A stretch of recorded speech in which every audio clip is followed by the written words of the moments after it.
नमस्कार मंडळी, मी प्रतिज्ञा स्वागत करते आपल्या नवीन एका व्हिडिओमध्ये आणि आपल्या चॅनलमध्ये सुद्धा नवीन दिवसाची नवीन सुरुवात। तर चला मग आज ब्रेकफास्टमध्ये ना मला उपीट बनवायचं होतं। त्यासाठी ना मी बारीक रवा कढईमध्ये तुपामध्ये आधी भाजून घेतला आणि इकडे बघा कढईमध्ये ना त्याच ना गरम झालेल्या तेलामध्ये ना कांदा, टोमॅटो, शेंगदाणे, जिरे, मोहरी, हिरवी मिरची टाकून घेतली आणि पाण्याला एक उकळी आल्यानंतर ना त्यामध्ये हा बारीक भाजलेला रवा टाकला आणि वरून थोडासा लिंबू सुद्धा पाण्यामध्ये पिळून घेतला होता। लिंबू पिळल्यामुळे ना उपीटाला एक वेगळी चांगलीच टेस्ट येते।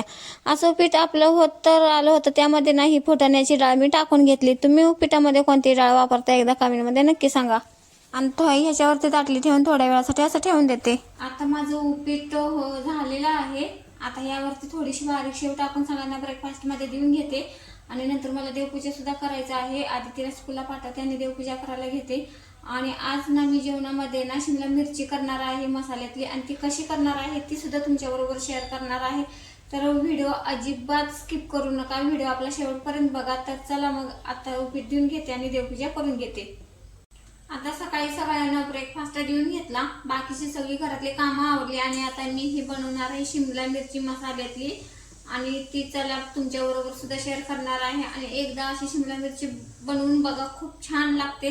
ज्याला आवडत नाही ना शिमला मिरची तो सुद्धा ना अगदीच चवीने खातो। तर चला मग बनवायला सुरुवात करते। हे ते मार्केटमधून आणलेल्या हे शिमला मिरच्या होत्या आणि ह्या ना 3-4 घेतलेल्या आहेत। त्या स्वच्छ पाण्याने धुवून घेतल्या आणि त्या बारीक त्याचे काप उभे कट करून घेतले। आणि तोपर्यंत बघा इथं कढईमध्ये तापलेल्या ना शेंगदाणे, धने, थोडीशी बडीशेप, तीळ टाकून घेतली, थोडंसं जिरं सुद्धा यामध्ये टाकलं आणि मेथीच्या बिया सुद्धा टाकलेल्या आहेत। हे सगळं असं बारीक गॅसवरती भाजून घेतलं आणि एका ताटामध्ये थंड होण्यासाठी काढून घेतलं। बघा इथे शिमला मिरची ही बारीक करून घेतलेली आहे, म्हणजे एकदम बारीक नाही, उभ्याच फोडे केलेले आहेत। इथं आपलं टोमॅटो सुद्धा एक चिरून घेतलेला आहे बारीक। इथे कांदा घेतलेला आहे आणि इथे ना आपली ही जाडी भरटी ना आपण सगळं मगाशी जे कढईमध्ये भाजलेला होता मसाला तो बारीक करून इथे जाडसर मसाला घेतलेला आहे वाटून। आता त्याच कढईमध्ये परत मी तेल टाकून घेतलं आणि तेल तापल्यानंतर त्यामध्ये सुरुवातीला थोडंसं जिरं टाकलेलं आहे आणि यामध्ये ना कांदा टाकून घेतलेला आहे। आणि कांदा भाजत आल्यानंतर त्यामध्ये ना हा बारीक चिरलेला टोमॅटो टाकून घेतला। आता हे दोन्ही एकसारखं भाजून घ्यायचं आहे आणि यामध्ये ना आपल्याला बाकीचे सुद्धा मसाले टाकून घ्यायचे आहेत।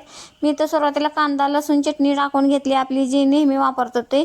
नंतर त्यात थोडीशी काश्मीरी मिरची पावडर सुद्धा टाकून घेतली। यामध्ये ना धनेपूड, जिरेपूड, हळद आणि आपली हिंग थोडासा असं सगळं मसाले टाकून घेतले। आणि अशी केलेली शिमला मिरची ना खूप टेस्टी लागते, भाकरी बरोबर सुद्धा याची टेस्ट एकदम भारी लागते। कोणाला शिमला मिरची अशी खायला आवडत नाही ना त्यांच्यासाठी ना अशी शिमला मिरची एकदा करून बघा, सगळे आवडीने खातील।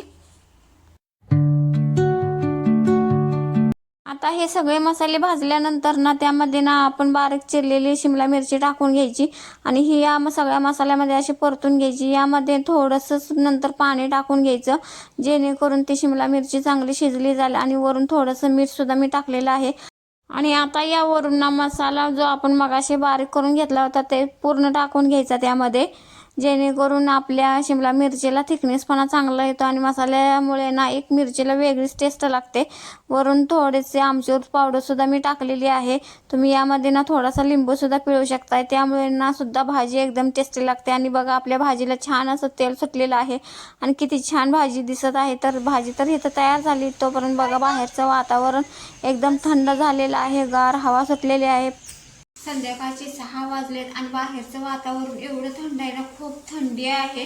आणि इथे मी बघा सगळ्यांसाठी चहा ठेवलेला आहे। आता सगळ्यांना गरमागरम आल्याचा चहा करून देते आणि मी सुद्धा घेते, त्यामुळे थोडंसं बरं वाटेल। तुमच्या इकडे थंडी आहे की नाही एकदा कमेंटमध्ये नक्की सांगा।